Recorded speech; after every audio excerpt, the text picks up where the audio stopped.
Hello, back again with another haul. It's been a while. Um, Main reason being, kind of switched jobs and I kind of took a little break from buying books, but have as is to be expected, come back kind of full force with buying quite a few books. So it's been busy couple of months in terms of buying books, and I kind of now understand where Nick's coming from in terms of he was talking about grading and kind of cataloging his books. Yesterday, I intended to film this video. It took me about 3 hours to kind of go through all the kind of new books that have come in, rebag board, sort them all out, and I was like, I can't even be bothered to look at them anymore. So I kind of put it aside. So Nick, you got my full sympathy. I feel your pain now, man. So I will not underestimate how long it's going to take you to catalog your 3,000 odd books. So best of luck with that, my man. So without further ado, got some books that I've been after for a while. So one of them being Batman. Was it 189? Yeah, it's 189. First Silver Age appearance of the Scarecrow. A book that's eluded me for a while. I mean, it's not in the best condition. There's some issues on the spine, but nevertheless, I've managed to get it. A lot of these books are actually from eBay.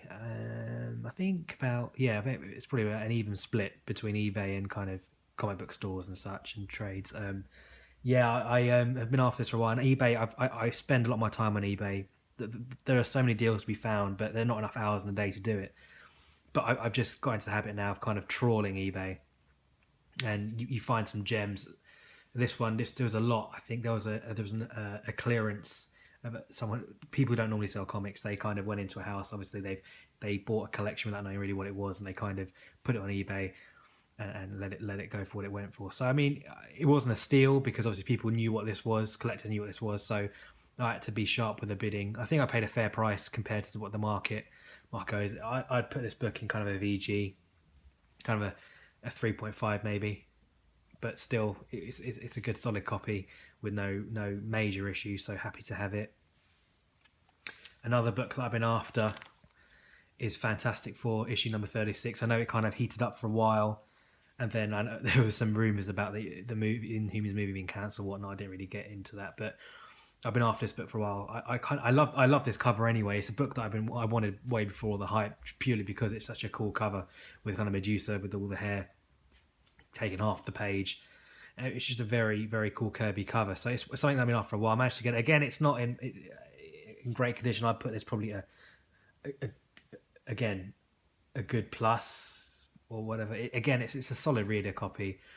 And what I always say is, and what I hate is sometimes when you wait for a bus, you wait for ages. Back when I used to take buses, before obviously having my car, you'd wait for ages for a bus, and then when you waited about an hour, two will come along. So I managed to double up on that, accidentally or not so accidentally. I don't know. I this was from a local comic book shop. I got for a great price. I mean, you can see it's got glaring defects. So again, that's probably about a good plus, whatever, good plus.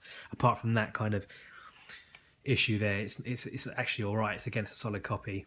I will get a decent grade eventually, but I think right now, based on all the hype, it's a bit trickier to find one for a good price. So for now, these will keep me going.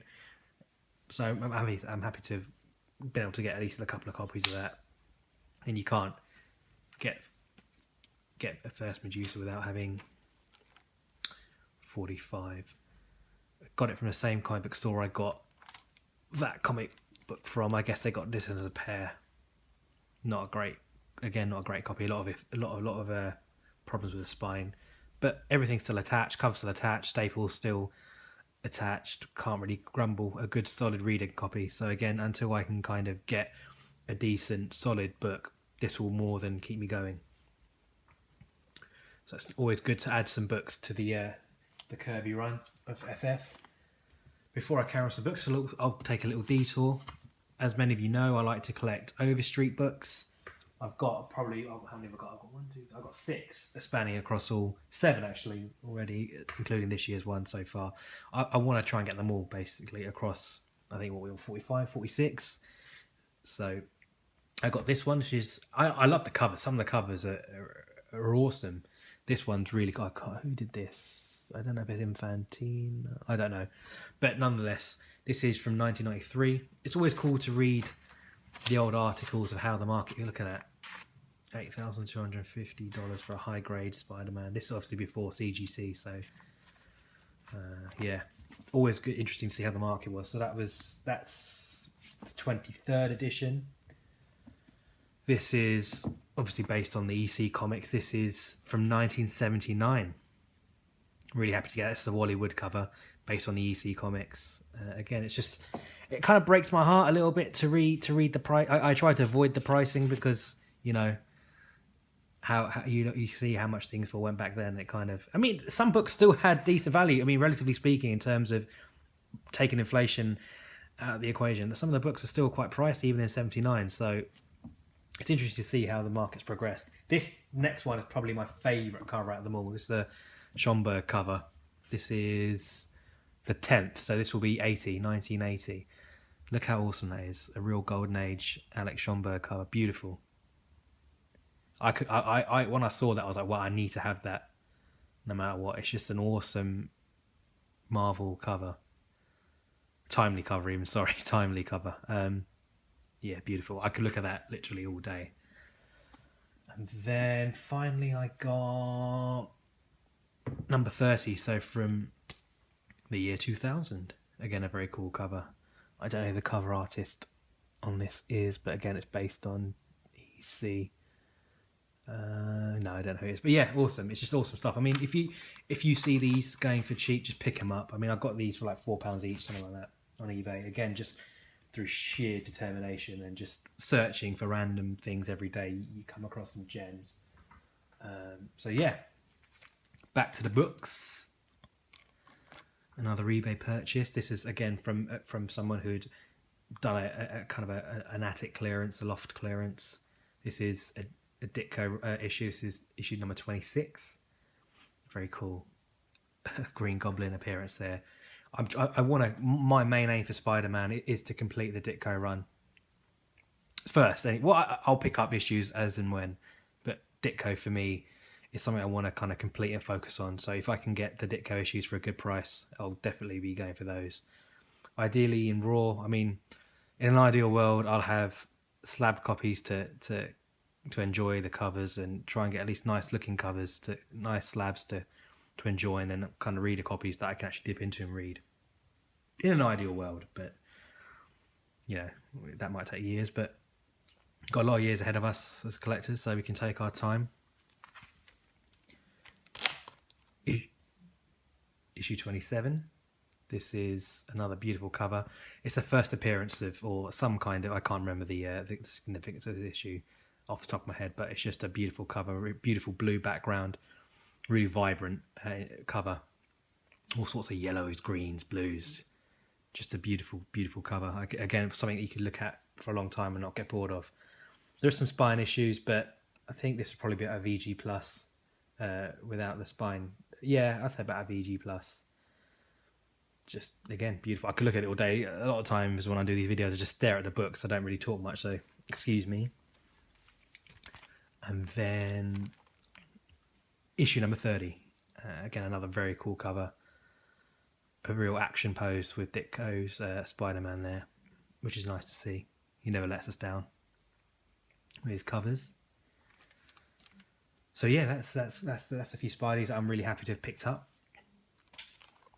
Then we've got here Strange Tales 123, which is the first appearance of the Beetle.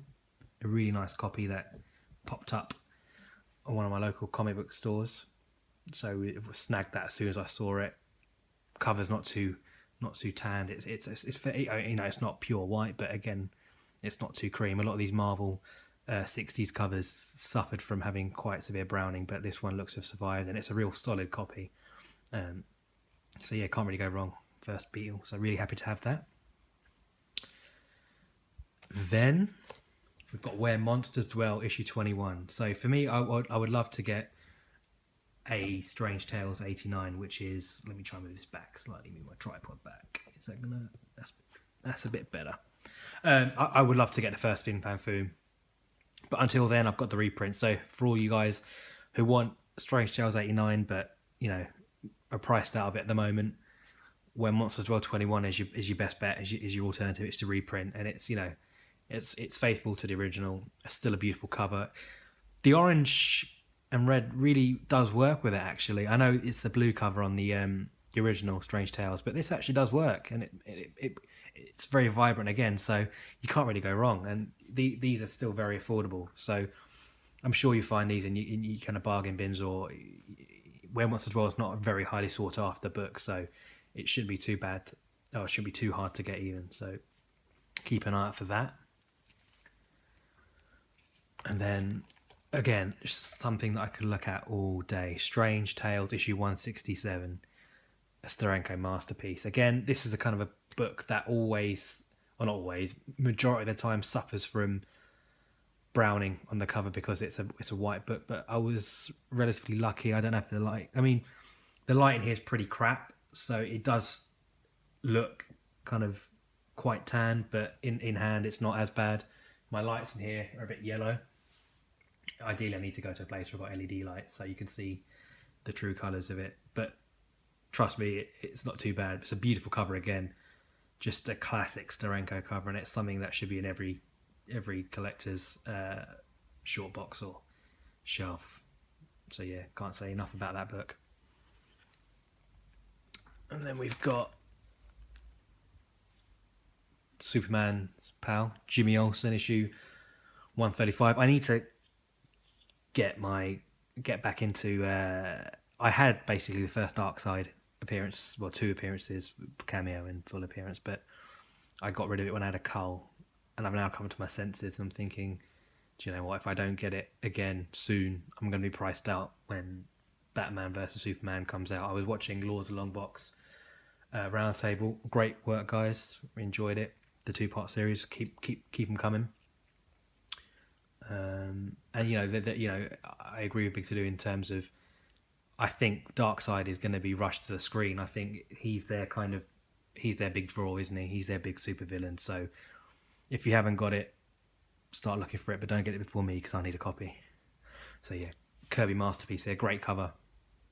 Great cover.